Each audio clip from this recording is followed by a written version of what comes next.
산부 예배에 나오신 여러분들을 축복합니다. 예수님으로 충만하시기를 바랍니다. 옆에 있는 분에게 예수로 충만하세요 인사하겠습니다. 예수님으로 충만하시기를 바랍니다. 예수님으로 충만하시기를 바랍니다. 우리 새생명 초청잔치 구호를 다시 한번 힘있게 외쳐보겠습니다. 제가 먼저 선창합니다. 한 성도 한 영혼을 주님 품에 기도로 씨를 뿌려 생명의 싹을 띄웁시다. 네, 아주 잘하셨는데 이번에는 최선을 다해서 한번 해보겠습니다. 한 성도 한 영혼을 주님 품에 기도로 씨를 뿌려 생명의 싹을 띄웁시다. 아멘. 네. 잘해주셔서 감사합니다.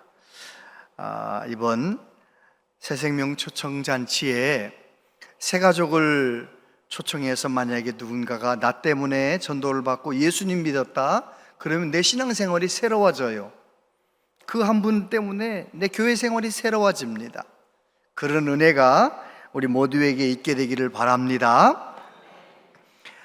며칠 전 9일날 미국 플로리다에 상륙했던 100년 만의 허리케인, 야구장 지붕을 뜯어버린 그 무서운 허리케인, 그 광경을 보셨습니까? 지난달 태국과 베트남, 미얀마를 휩쓸고 갔던 슈퍼 태풍 뉴스 들으셨습니까? 약 한 달 전에 유럽에서 있었던 6개월 내려야 할 강수량 그 비가 하룻밤에 내린 거예요. 어떻게 이런 무서운 뉴스들이 계속 나타나는지요? 그런데 이 기후 위기로 인해서 이런 재난 같은 뉴스를 듣는 것보다 더 무서운 것은 하나님의 절대 법칙을 무시하려고 하는 거예요. 차별금지법 절대로 통과가 되면 안 되거든요. 왜냐하면 차별금지법이 통과된 나라, 지역 사람들이 얼마나 가슴을 치며 어려워하는지 몰라요. 테슬라를 만들어서 갑부가 된 일론 머스크가 첫째 아이를 낳았는데 쌍둥이 아들을 낳았어요. 둘째 아이를 낳았는데 새 쌍둥이 아들을 낳았어요. 아들만 5이에요. 그런데 2년 전에 첫째 두 아들 쌍둥이 중에서 한 아들이 학교에 가서 무슨 소리를 어떻게 들었는지 아무튼 자기는 여자라는 거예요. 그래가지고 아버지와 싸워서 이겨가지고 여자가 돼버린 거예요. 성전환 수술을 받은 거예요. 그리고 나서 그가 행복해졌느냐? 아니에요. 아버지와 대판 싸우면서 나는 아버지 이름 다 빼내고 이름 개명하겠다고 지금 법적으로 싸우고 있는 거예요. 일론 머스크가 자기 가정에 일어난 이 차별금지법 때문에 생긴 이 불행한 것 때문에 얼마나 괴로워하는지, 반게이법이 플로리다주에서 반게이법을 통과시키려고 하니 거길 적극적으로 지지하는 거예요. 반게이법이 무슨 법이냐? 유치원에서나 초등학교 1, 2, 3학년까지 교실에서 동성연애, 게이, 레즈비언 이런 말조차 하지 말라. 애들, 깨끗한 아이들에게 그런 지저분한 말도 하지 말라. 그게 이제 반게이법이에요.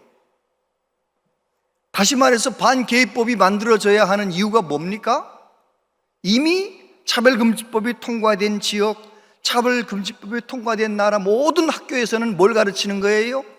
유치원에서 그리고 학교에서 다 그걸 가르치는 거예요. 그걸 공개적으로 다 의무적으로 가르치니까 애들이 내가 여잔가 남잔가 이러고 있는 거예요. 하나님이 남자로 태어나게 하셨으면 남자로 살아야지요. 여자로 태어나게 하셨으면 여자로 살아야지요. 하나님의 그 법을 무시하는 거예요. 그래서 캐나다도 그렇고 미국도 많은 주가 그렇고 유럽도 그렇고 지금 동성연애하는 사람들이 길을 펴고 살고요, 동성연애 안 하는 정상적인 사람들은 기죽어 살고요. 이 세상에 이게 뭡니까? 우리나라도 또 그 차별금지법을 통과해야 된다고 하는 사람들이 있는데 기도해야 됩니다. 그러면 소돔과 고모라가 돼버리는 거예요. 소돔이란 말이 무슨 말입니까? 동성연애란 말이거든요.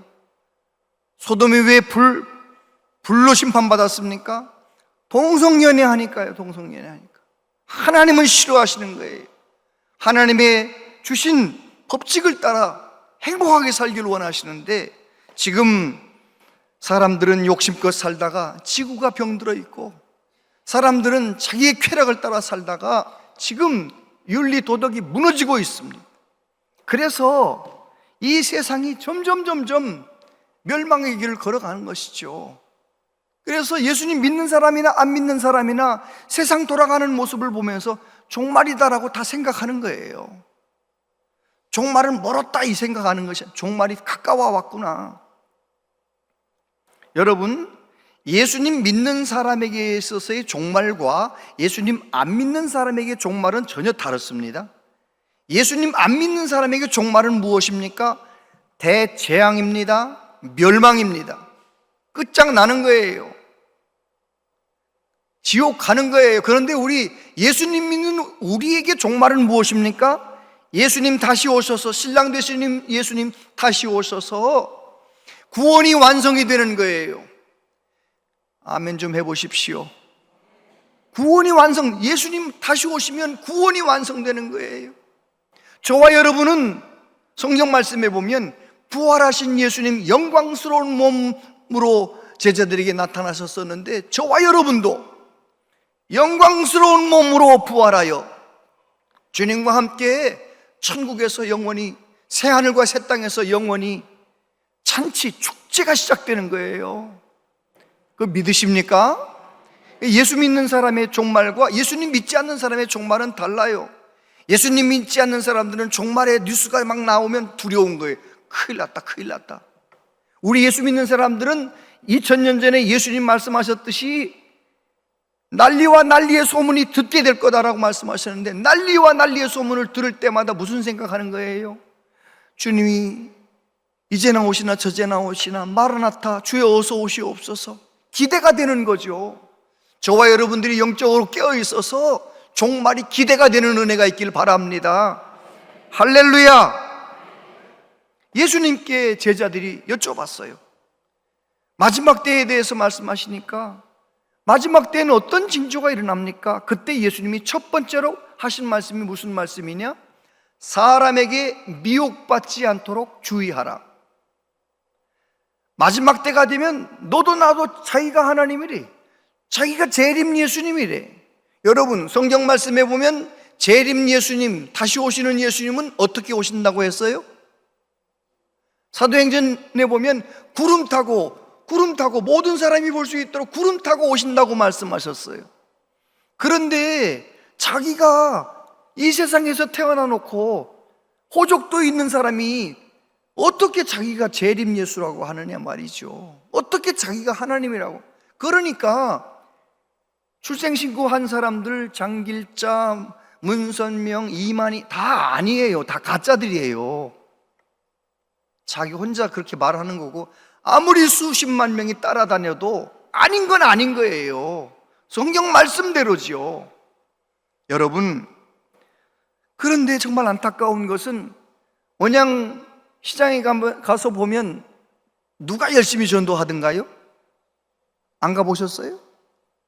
원양시장에 가면은요 하나님의 교회 사람들하고 신천지 사람들만 나가지고 막 전도하는 거예요. 여러분, 정말 우리는 이 마지막 시대를 분별하며 살고 또 마지막 시대에 여러 가지 뉴스들이 막 재난의 소식, 동성연애가 막 물밀듯이 밀려오는 이런 여러 가지 상황 속에서 우리는 어떻게 해야 되느냐? 성경 말씀에 보면 예수님께서 두 사람이 밭을 갈다가 한 사람은 데려감을 당하고 한 사람은 버려둠을 당할 것이요, 두 여자가 맷돌을 갈다가 한 사람은 버려둠을 당하고 한 사람은 데려감을 당할 것이요, 그렇게 말씀하셨어요. 이게 무슨 말씀인가요? 마지막 세상, 예수님께서 데려가시는 그 마지막 세상에서도 우리는 어떻게 살아야 되는 거예요? 내게 주어진 일, 주부면 주부로서의 일, 직장인이면 직장인으로서의 일, 학생이면 학교에서 공부, 내게 주어진 일을 열심히 성실하게 잘 감당해야 되는 거예요. 아멘? 어떤 학생은 학교에서 공부하다가 데려감을 당하고, 어떤 사람은 직장에서 보고하다가 데려감을 당하고 뭐 그러겠죠. 그 말씀은 예수님은 이렇게 말씀하지 않으셨어요? 어떤 사람은 밭을 갈다가 버려둠을 당하고, 어떤 사람은 교회 가서 기도하다가 데려감을 당하고, 이렇게 말씀하지 않으셨어요.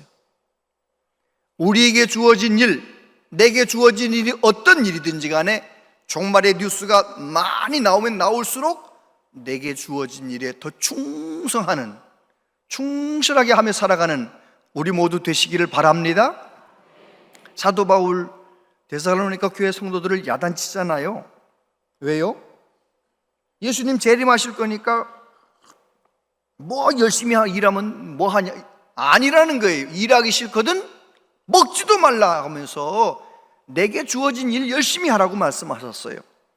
뿐만 아니라 예수님 잘 믿는 사람, 마지막 시대에 종말의 뉴스가 막 나오면 어떻게 해야 되겠어요? 전도 열심히 해야 돼요. 아직 교회 나오려고 하지 않는 사람들에게 내가 예수로 충만하여 예수님을 전하며 살아가는 사람, 그 사람이 진짜 잘 사는, 종말 시대를 잘 사는 사람이죠. 오늘 본문 말씀은 이스라엘 나라의 사마리아 성이 아람 왕 벤하닷에 의해서 포위가 된 거예요. 포위해가지고 사마리아 성 안에 있는 사람들이 굶어 죽는 거예요. 얼마나 비참하게 굶고 있느냐. 두 여자가 왕한테 왔어요. 서로 싸우다가 왕이 재판해달라고 왔어요. 무엇 때문에 왔느냐 물어봤더니 두 여자가 이러는 거예요. 우리 둘이서 너무 배가 고파서, 우리 둘 다 아기가 있었는데 오늘은 내 아기를 잡아먹고 끓여먹고, 다음에 또 너 아기를 끓여먹자 했는데 내 아기는 끓여먹어놓고 다음에 배고파서 내놓으라 했더니 안 끓여먹겠다고, 그래서 싸운다는 거예요. 얼마나 배가 고프면 자기 배 아파 난 자녀를 끓여먹겠냐고요. 사마리아가 지금 다 죽어가는 거예요. 그런데 하나님께서는 그 사마리아 성을 구원하시는데 놀라운 방법으로 구원하셨다는 거예요. 군인을 통해서, 대단한 사람을 통해서 구원하신 것이 아니라 사마리아 성에서 버림받은 나병 환자들 4명을 통하여 놀라운 구원의 역사를 이루셨다. 오늘 이 말씀을 통해서 새생명 초청잔치를 앞두고 있는 저와 여러분들이 하나님의 음성을 듣게 되기를 바랍니다. 첫 번째, 하나님의 구원 방법은 어떤 방법이었나요? 3절부터 보면, 성문 어귀에 나병 환자 4사람이 있더니 그 친구에게 서로 말하되 우리가 어찌하여 여기 앉아서 죽기를 기다리랴? 만일 우리가 성읍으로 가자고 말한다면 성읍에는 굶주림이 있으니 우리가 거기서 죽을 것이요, 만일 우리가 여기서 머무르면 역시 우리가 죽을 것이라. 그런즉 우리가 가서 아람 군대에게 항복하자.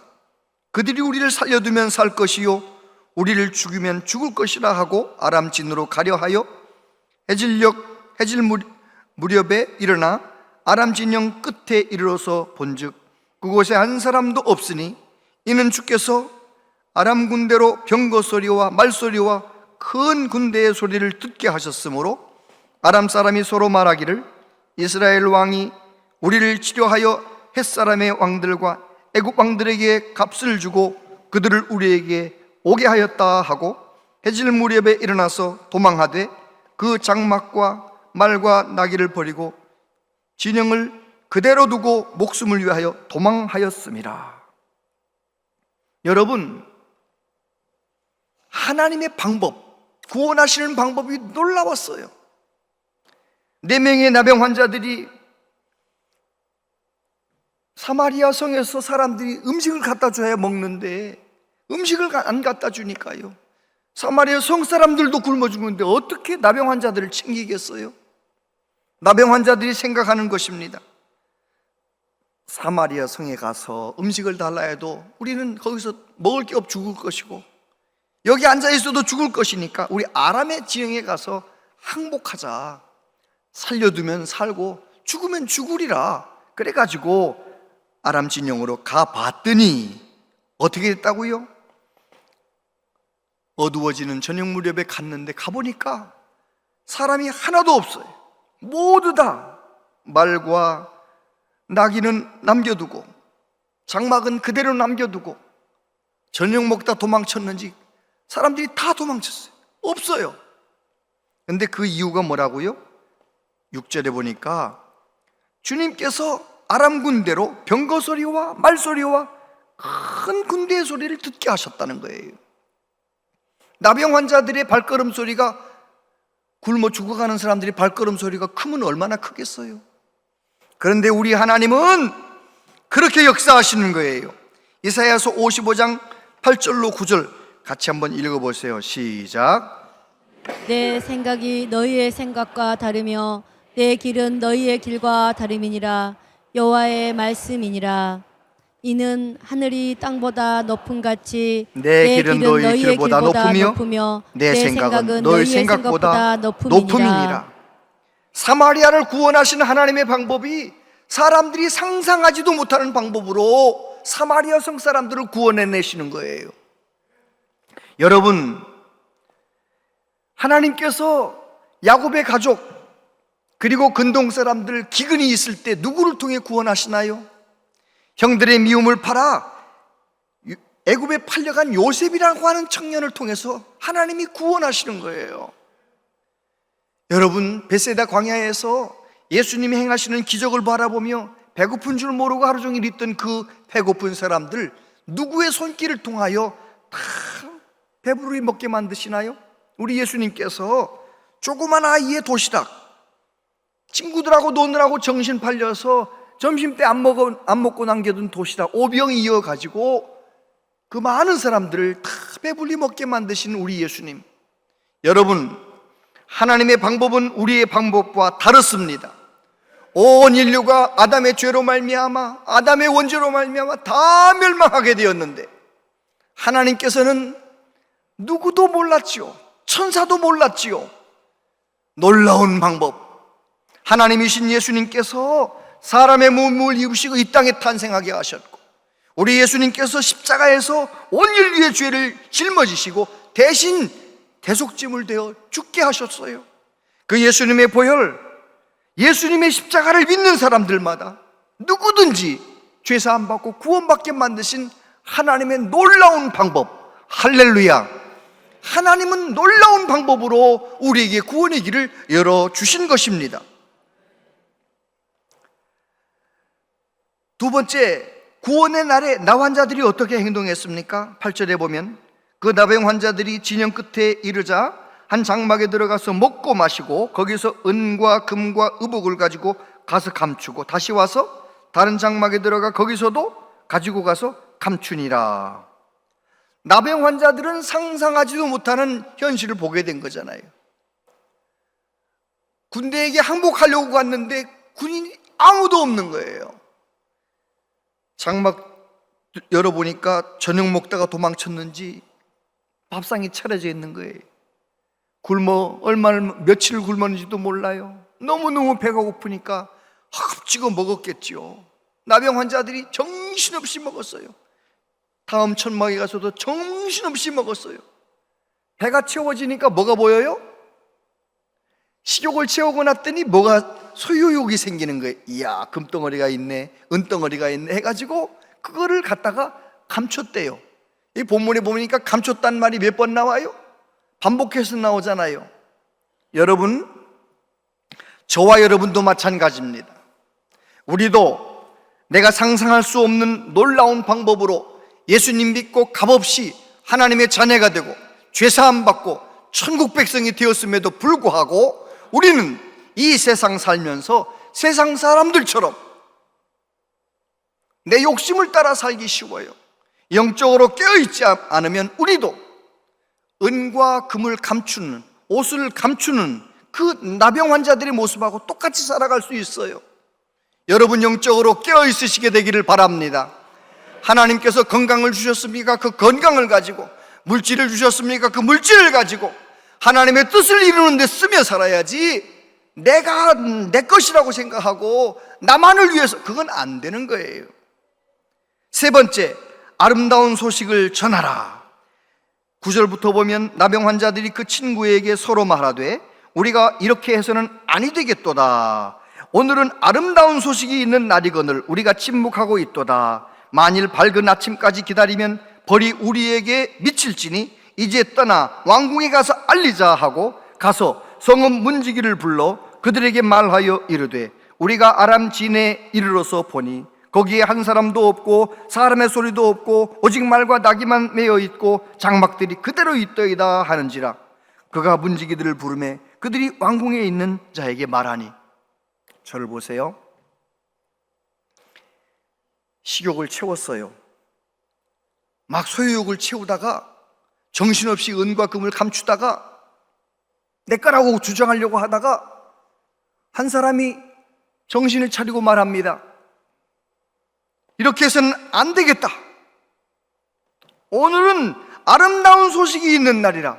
배고픈 사람들에게 아름다운 소식이 뭐예요?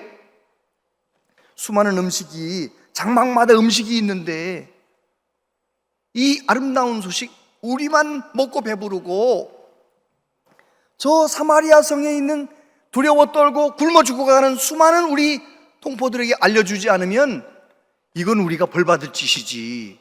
그러면서 사마리아 성에 가서 말해줬다는 것입니다. 여러분, 오늘 저와 여러분도 마찬가지입니다.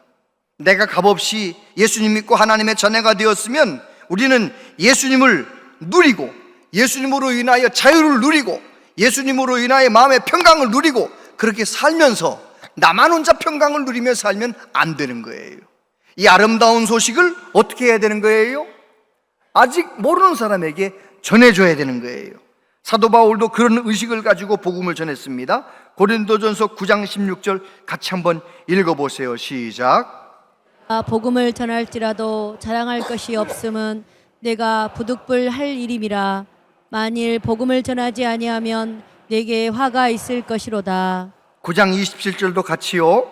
내가 내 몸을 저 복종하게 함은 내가 남에게 전파한 후에 자신이 도리어 버림을 당할까 두려워함이로라. 여러분, 사도 바울은 예수님을 인격적으로 만났어요. 천국에 가서 천국의 모습도 봤어요. 예수님 믿으면 얼마나 큰 복을 받는다는 것을 그가 깊이 경험했어요. 예수님 때문에 그는 만족한 삶을 살았어요. 그러면서 만약에 내가 이렇게 귀한 복음을 나 혼자만 누리고 전하지 않는다면 나는 벌받아야 된다, 이런 마음으로 살았어요. 내가 만약에 전하지 않으면 내가 복음 전한 다음에 예수님과 동행하지 않으면 버림받을 수도 있다, 그런 마음으로 날마다 주님과 동행하며 살고 날마다 주님 전하며 살았던 것이죠. 저와 여러분도 마지막 세상의 소식이 막 뉴스에서 들릴 때마다 꼭 죄로 말미암아 지옥을 향하여 가고 있는, 아직도 기회가 있는데 지옥을 향하여 가고 있는 사람들이 생각나게 되길 바라고, 그들을 위해 기도하길 위해 바라고, 그들을 꼭 주님께로 인도하는 복된 삶을 살아가시게 되기를 축복합니다. 어떻게 하면 우리가 그 복음을 전하는 사람이 될 수 있을까요? 창세기 1장 27절에 보면 하나님이 자기 형상 곧 하나님의 형상대로 사람을 창조하시되 남자와 여자를 창조하셨다, 그렇게 말씀하셨어요. 하나님께서 사람을 만드실 때 어떻게 만드셨느냐? 하나님의 형상을 닮아 지으셨대요. 이것을 어떻게 해석해야 될까요? 여러 가지 해석이 있지만 정말 건강한 해석은 무엇이냐? 사람은 하나님으로 채워져야 사람답게 살 수 있다, 이렇게 해석하면 맞아요. 사람은 하나님으로 채워져야 돼요. 하나님의 형상 따라 지음받은 저와 여러분들은 하나님으로 채워져야만 하나님의 뜻대로 살아갈 수가 있는 거예요. 내 안에 가득한 욕심과 내 안에 가득한 세상적인 가치관, 그런 건 내려놓고 회개하고 내 안에 하나님으로 가득 채우며 살아가는 우리 모두 되시기를 바랍니다. 하나님으로 채운다는 것은 무엇인가? 로마서 1장 20절에 보니까 창세로부터 그의 보이지 아니한 것들, 곧 그의 영원하신 능력과 신성이 그가 만드신 만물에 분명히 보여져 알려졌나니. 저를 보십시오.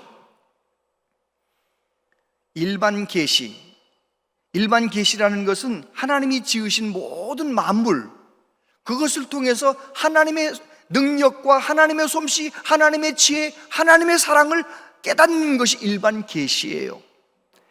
아담이 타락하기 전에는 일반 계시만 가지고도 하나님을 알고 하나님께 영광 돌리며 살았어요. 그런데 아담이 타락하면서 일반 계시로만은 하나님을 알 수 없어요. 하나님을 알 수 없기 때문에 하나님께서 특별 계시를 주셨어요. 특별 계시가 무엇입니까? 성경 66권은 특별 계시입니다. 성령의 도움을 받아 이 성경 말씀을 읽고 또 읽고 읽으면서 특별 계시를 우리가 깨달을 때, 특별 계시의 내용 중에서 예수 그리스도를 깨달을 때 우리는 예수님의 십자가를 통해 나타난 하나님의 사랑을 알게 되는 거예요. 여러분, 우리는 그래서 이제 예수님 믿고 하나님의 자녀가 되었는데, 하나님의 자녀가 된 우리들이 어떻게 살아야 하나님의 뜻대로 살아갈 수 있느냐? 내 안에 하나님으로 채우고, 예수님으로 채우고, 성령님으로 채우고, 성삼위 하나님으로 가득 채우는 은혜가 있게 되기를 바랍니다. 이렇게 설명하면 되는지는 모르겠어요. 예를 들어 보겠습니다. 이 지금 제 가운이 있잖아요. 이 가운은 이 안에 보면 김의중이라고 저를 위해서 맞추는 거예요. 맞춘 거. 이거는 저보다 큰 사람이 입으면 자크가 뜯어질 것이고요, 저보다 작은 사람이 입으면 늘어질 거예요. 이 가운은 누가 입어야 딱 맞는 거예요? 제가 입어야 맞는 거예요. 마찬가지입니다. 하나님의 형상으로 지음받은 사람은 언제 가장 행복하냐? 언제 가장 자유로우냐? 하나님으로 채워질 때, 하나님으로 채워질 때 우리는 하나님의 뜻대로 살아갈 수가 있는 것입니다. 교회 다니면서도 세상적인 것으로 채우려고 하는 사람들이 있어요. 돈을 채우면 채워질 것 같습니까? 사람은 하나님의 형상으로 지음받았기 때문에 돈을 수억만금을 가져다가 채워 넣어도 안 채워지는 거예요. 1년에 10억 벌면 만족할 것 같습니까? 20억 벌고 싶고요, 20억 벌면은 100억 벌고 싶은 거예요. 100억 벌면은요 1000억 벌고 싶고 끝이 없습니다. 록펠러에게 물어봤어요. 얼마나 더 무엇을 원하느냐 그래. 지금보다 돈을 조금만 더 벌고 싶다. 세계에서 가장 큰 부자도 돈으로 안 채워지는 거예요. 권력으로, 명예로 안 채워집니다. 안 채워집니다. 절대로 안 채워집니다. 세상의 쾌락으로 안 채워집니다. 아무리 술을 퍼마셔 보십시오, 아무리 마약을 먹어 보십시오, 아무리 세상 쾌락 즐겨 보십시오, 하나님의 형상으로 지음받은 사람은 그런 것으로 채워지는 것이 아닙니다. 오직 하나님으로 채워지고, 하나님의 은혜로 채워지고, 말씀으로 채워지고, 할렐루야, 하나님으로 채워질 때 우리는, 다윗이 뭐라고 고백합니까? 여호와는 나의 목자시니 내가 부족함이 없으리로다. 이것은 다윗이 진심으로 한 고백이에요. 사도 바울이 뭐라고 말합니까? 예수 그리스도를 아는 지식이 가장 고상하고 귀하기 때문에 나의 모든 자랑을 배설물처럼 여겼다고 말하지 않았습니까? 저와 여러분들이 교회를 다니면서도 이렇게 무기력한 이유가 무엇입니까? 하나님으로 채우는 것이 아니라, 은혜로 채우는 것이 아니라 세상의 것으로 채우려고 하기 때문이에요. 저는 우리 교회 모든 성도들, 저를 포함해서 다 하나님으로 충만한 은혜가 있게 되길 바랍니다. 예수님으로 충만한 은혜가 있길 바랍니다. 성령으로 충만한 은혜가 있기를 바랍니다. 디모데후서 4장 2절 같이 한번 읽어보세요. 시작. 때를 얻든지 못 얻든지 항상 힘쓰라. 범사의 오래 참음과 가르침으로 경책하며 경계하며 권하라. 아멘. 때를 얻든지 못 얻든지 전파하라는 거예요. 말씀을 전파하라는 거예요. 그런데 새생명 초청잔치는 말입니다, 제가 여러분 부담감을 조금 덜어드릴게요. 새생명, 새가족 초대는 누가 하는 겁니까? 여러분들 대답을 잘하시면 빨리 끝나요. 새생명 초청은 누가 하는 겁니까? 내가 대답 잘하세요. 내가 하는 거예요. 그래서 새생명들이 오면 그들에게 전도는 누가 하는 겁니까? 제가 복음을 잘 준비해가지고 생명의 복음을 그들에게 선포하는 거예요. 저는 스피커 역할을 하는 거죠. 그러면 그 시간에 그들의 마음 가운데 예수 믿고 싶은 마음이 생기게 하고 하나님 앞에 회개하는 마음이 생기게 하는 건 누가 하시는 거예요? 성령님이 하시는 거예요. 성령님이. 그럼 다시 한번 물어보겠습니다. VIP 새생명 초대는 누가 하는 겁니까? 그렇죠. 여러분이 하시는 거예요. 저도 할 거예요. 내가 하는 거예요. 전도는 누가 하는 거예요? 그래요. 저는 스피커 역할을 할 거예요. 근데 그 시간에 한 영혼 하나님 만나주시고 그들을 변화시키는 건 누가 하시는 거예요? 성령님이 하시는 거예요. 그러니까 우리는 어떻게 해야 되느냐? 성령님이 역사하시도록 내가 초대할 때 오고 싶은 마음이 생길 수 있도록 도와달라고 기도하셔야 되고요. 새생명 초청잔치 하는 날 우리 목사님에게 생명의 복음을 잘 준비해서 잘 선포하게 해달라고 기도해 주셔야 되고요. 그리고 그날 말씀 듣는 내가 초청한 그 사람이 예수 믿고 싶은 마음이 생기게 해달라고 기도하면서 예배하고요. 그럴 때 놀라운 구원의 역사가 일어나게 될 줄로 믿습니다. 그래서 우리 교회가 연말에 한 번씩 이렇게 11월에 한 번씩 하는데 우리 교회 주님 오시는 그날까지 그냥 전도 안 해도 그냥 등록하는 사람이 한 100여 명 돼요. 얼마나 아름다운 예배당도 만들어 놓고 또 주변에 막 자꾸 개발되게 만드시고 그래가지고 그냥 등록한 오늘 등록도 하고 해가지고 또 벌써 110명 가까워요. 그건 그거고 이번 새생명 초청잔치는 때를 얻든지 못 얻든지 말씀을 전파하라. 이 말씀을 순종하면서 온 교회가 한 마음 되어서 이 일에 순종함으로 영혼 구원의 역사가 우리 교회 가운데 일어나게 되기를 축복합니다. 기도하겠습니다. 전능하신 하나님께서는 나병 환자들의 발걸음 소리를 통해서도 역사해 주셨습니다. 우리는 말도 잘 못하고 우리는 그동안 또 사람들에게 잘못한 것도 많지만 그러나 이번 새생명 초청잔치에 우리가 새 가족들을 초대하겠사오니 장기 결석자들을 초대하겠사오니 하나님이여 저들의 발걸음을 움직여 주옵시고 함께와 예배할 때 성령님이 역사해 주셔서 놀라운 영혼 구원의 역사가 일어나게 하여 주시옵소서. 예수님 이름으로 기도하옵나이다. 아멘.